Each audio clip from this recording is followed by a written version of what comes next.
all began in Chicago in 1993. I was 18 years old. I lived in a poor neighborhood, one of those Italian neighborhoods controlled by the Mafia. They managed everything: the trafficking of alcohol, cigarettes. We, those who weren't one of them, could only watch from a distance. On my 18th birthday, I decided to push open the door of a bar to drink my first glass. My very first glass of alcohol. I remember asking the bartender, a guy with a stone-cold stare, to get me a drink. He looked me up and down, a scornful smile on his lips, and he started to laugh. I stood there, 30 minutes. 30 minutes waiting for a drink that never came. Under the muffled laughs of the other customers, I finally went out. The humiliation burned deep inside me. Right next door, there was a gas station. Without really thinking, I grabbed a gas can. I knew where the server had parked his car. I had spotted it when I arrived. I positioned myself in the shadows of the parking lot, and I waited. It was freezing cold, below 2 degrees. I stayed there, motionless, for more than 5 hours, to the point I couldn't feel my feet anymore, to the point the cold was just a dull, distant pain. I could think of only one thing: making him pay for his look, for his laugh. Suddenly, the bar lights went out. I saw him come out, walk towards his car, keys in hand. I waited for him to sit behind the wheel, for the engine to start. Then I emerged from the shadows. I ripped the car door open, and before he could react, I threw the gas can in his face. A match, a spark, and the fire erupted. I left, walking, without running. Walking back home, on the way back, a smell followed me.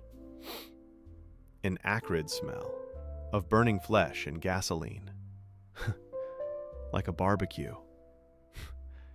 It was at that moment I knew what was inside me was not human, and that the Mafia, those people I had watched so much, would soon be looking back at me. I came back home, and I turned on the TV, which was playing a musical comedy at that moment. I was a huge fan of that kind of thing. I threw myself onto the couch and sat there, laughing all alone at the screen for a good 30 minutes. I had forgotten. Just a few hours earlier, I had run over and burned a man in his car. As if nothing had happened, I fell into a deep sleep. One of the most peaceful nights of my life, strangely. The next morning, as I unfolded the paper, I found the story. A charred car. A driver discovered inside. I went out, like every day, and sat in my usual spot. I lit a cigar. The smoke rose in slow spirals while I watched the street. A van had pulled up across from me. Italians were unloading boxes of contraband cigarettes. Business buzzed around them, but the police didn't get involved. It wasn't just fear. Some officers had been bought. Others turned a blind eye for self-interest. Intervening meant tangling with the Mafia, and most preferred to keep their peace, or their wallets intact. I had a clear, simple dream: to get into that world for real, not just talk about it. So, with a decided step, I approached the van. Kids of 15 to 17 scurried everywhere, the machinery of trafficking relying on their innocence. Among them was a guy everyone listened to, a small boss with a tired but assured air. I went up to him. He stared at me. then let out a short laugh. We work with Italians here, not with strangers. I stayed calm. I told them I want to be a killer for the Italian Mafia. You don't have to be Italian to pull the trigger. They give you the money, name the target, you take care of it. The laughter hit harder, contagious. The others began to whisper, and little by little the crowd dispersed. Silence fell again, only broken by the distant crackle of a radio. 2 months later, one evening while the television hummed, someone knocked at my door. Nobody ever knocks at my place. I have no friends, no visitors. I opened.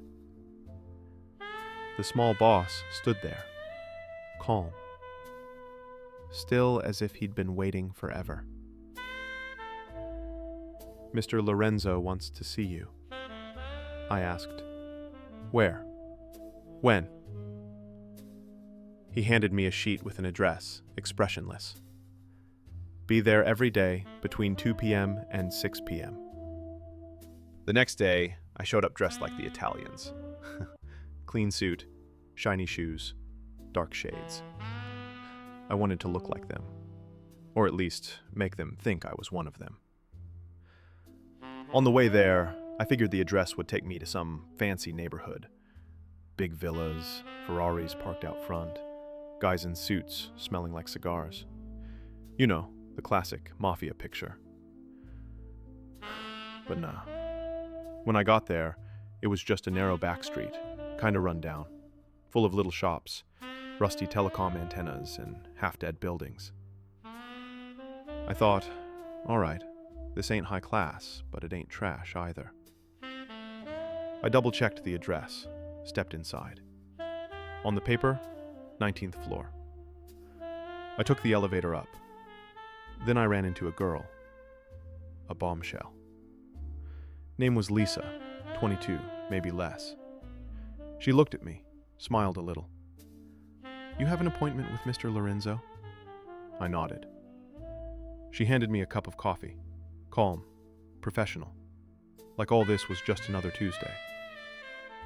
Then she walked me to this big dark door, stopped, looked me right in the eye, and said softly, "You have to go in alone." I pushed the door open. Inside, classical music was playing. Could have been Beethoven or Wagner. Hell if I know. I ain't into that kind of thing. The office, though, man, that place was something else. Everything spotless, lined up just right. Pens arranged by color, a trench coat and a hat hanging perfectly on the rack. You'd think it was some banker's office, not a mafia boss's. Too damn clean for dirty business. I took a few steps in, looked around. No one. Dead quiet. Just the music. I was about to say, "Anybody here?" when a low, sharp voice cut through the silence. "Shut up." I turned right, and there he was. Mr. Lorenzo. 3-piece charcoal suit, crisp white shirt, tie slightly loosened. The guy was painting. Yeah, painting. A single figure. Bright green, perfect lines. The sunlight from the blinds sliced across his face. On the table, half a cigar, half a glass of whiskey. Not a single stain on his jacket. Not one wasted move. Everything about him screamed control. The kind of man who could make you disappear between 2 sips of whiskey without even wrinkling his shirt. And then I got it. The music. It was Chopin. Nocturne in C-sharp minor, I think. That's when I understood why he didn't want me to speak. He just wanted to hear the piece. In peace. Every last note. No words. No sound. Just him and the music. When the silence finally hit, he put his brush down. Slowly. turned toward me. Didn't say a word. Just stared. That kind of look that tells you right away who's in charge, and that you're only breathing because he allows it. He nodded toward a chair. I sat. He took off his jacket, folded it neatly, sat down beside me. Calm. Too calm. Then he opened a drawer, pulled out a pair of black-tinted glasses, the kind where you can't see the eyes behind them. You feel him watching you, but you got no clue where his eyes really are. Then he opened another drawer, took out a rope, laid it gently on the desk. Careful. Precise. Like it was something delicate.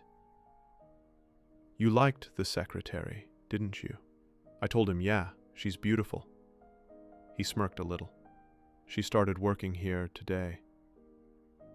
He stood up, put on his trench coat, adjusted his fedora, and before walking out, turned back toward me.